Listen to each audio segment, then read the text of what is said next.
बार बार bulletin देखने वाले सभी दर्शकों को चंद्रमोहन कल्ला का नमस्कार, राम राम ने खम्मा गणिसा। आज के समाचारों में राजस्थान निर्वाचन आयोग के नए आंकड़े बता रहे हैं कि इस बार यहां के नतीजे हैरान करने वाले हो सकते हैं, भारतीय जनता पार्टी को परेशान करने वाले हो सकते हैं।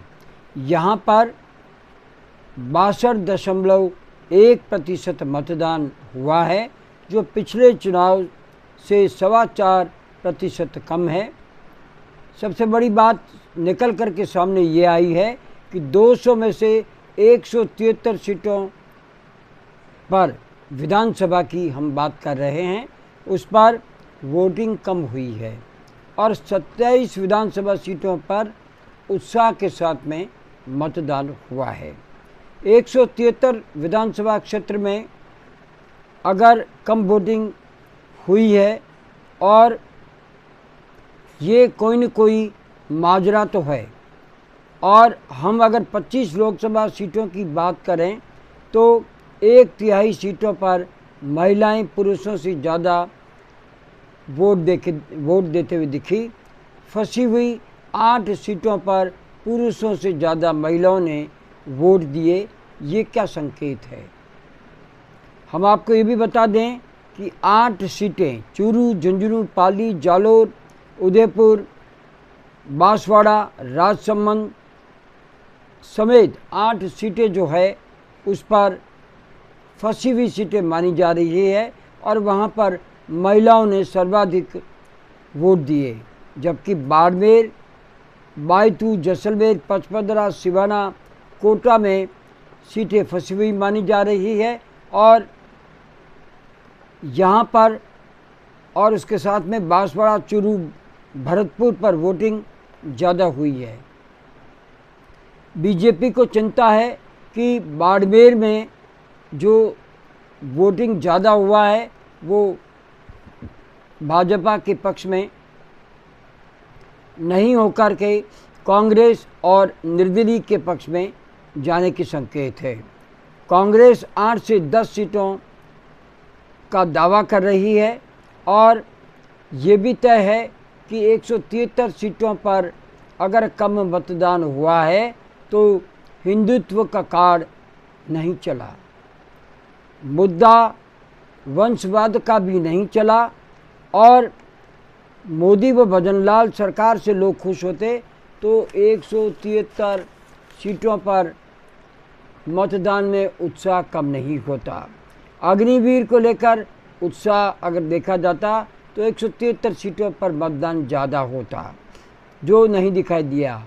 अगर कांग्रेस के घोषणा पत्र पर अविश्वास होता तो 173 सीटों पर उत्साह देखा जाता। हम आपको ये भी बता दें कि देश के परिदृश्य में शुरू से ही ये वादा किया जा रहा था कि इस बार 400 सीट पार, लेकिन 5 राज्यों में ग्राफ नीचे गिरने से भारतीय जनता पार्टी में हड़कंप मचा हुआ है और ऐसा संकेत मिला है कि 300 से भी कम सीटें भारतीय जनता पार्टी ला सकती है।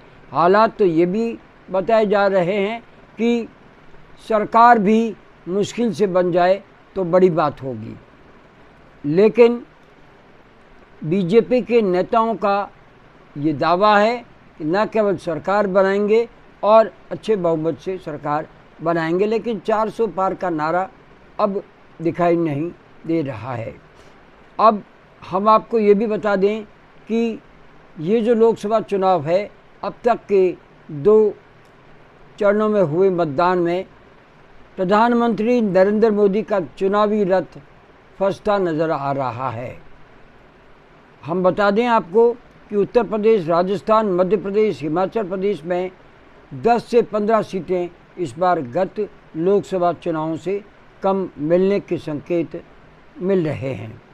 ये भी बात है, पहले व दूसरे चरण में लोग घरों से बाहर नहीं निकले और ये भी बता दें घरों से बाहर नहीं निकलने का नुकसान भारतीय जनता पार्टी को ज़्यादा है।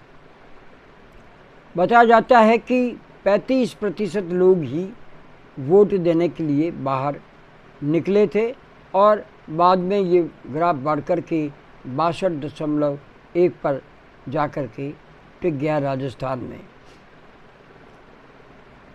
आपको ये भी बता दें कि पहले 2 चरण में कम मतदान और फील्ड रिपोर्टर जो हमें खबरें देते हैं और जो विश्लेषक बताते हैं, यही हमारा आधार होता है कि सोशल मीडिया पर मारवाड़ बुलेटिन में आप तक की सूचनाएं पहुंचाए। सही रिजल्ट तो 4 जून को ही पता चलेगा कि भारतीय जनता पार्टी सरकार बनाती है या नहीं बनाती है, या 400 के पार सीटें ले जाती है या नहीं ले जाती है, इसका पता 4 जून को पता चलेगा। लेकिन विश्लेषकों और फील्ड रिपोर्टर पत्रकार हमें जो सूचना देते हैं उसका सारांश हम आपको पहुंचा रहे हैं। इसका मतलब ये नहीं है कि ये विश्लेषक जो बता रहे हैं वो चुनाव परिणाम है। चुनाव परिणाम तो 4 जून को ही आ पाएगा। लेकिन साथ में ये भी बता दें कि 4% मतदान कम होना पूरे देश में 64 लाख मतदाताओं ने अपने वोट नहीं डाले, ये बड़ी बात नहीं है क्या? 2019 में सर्वाधिक मतदान हुआ था और इस बार ये ग्राफ गिरना कई तरह के संकेत दे रहा है। और हम आपको ये भी बता दें कि राजस्थान में मारवाड़ का अपना स्तर है और मारवाड़ में अशोक गहलोत पूर्व मुख्यमंत्री का गढ़ माना जाता है और यहाँ पर इस बार बाड़मेर जैसलमेर में कांग्रेस की स्थिति मजबूत है और टक्कर निर्दलीय से है, न कि भारतीय जनता पार्टी से।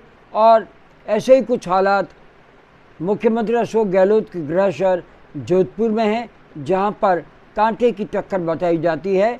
लेकिन मतदान कम होने के कारण यहां पर भी भारतीय जनता पार्टी की सीट फंसी हुई है और 4 जून को पता चलेगा कि गजेंद्र सिंह शेखावत जीतते हैं या करण सिंह उचाड़ा। लेकिन अभी ये कह देना कि यहाँ से भारतीय जनता पार्टी की सीट निकल गई है, ये बिल्कुल निराधार होगा, क्योंकि यहाँ पर कांटे की टक्कर है।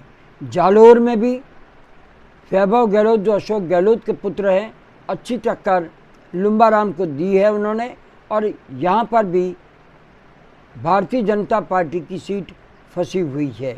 और पाली सिरोही में अगर हम बात करें पाली की, तो पाली में भी इस बार भाजपा का ग्राफ गिरा है।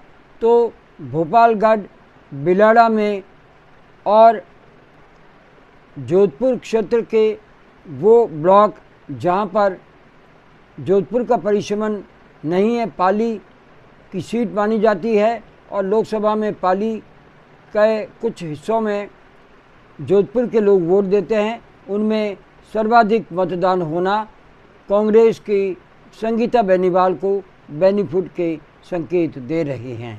आज बस इतना ही। अगला समाचार बुलेटिन लेकर फिर हाजिर होंगे।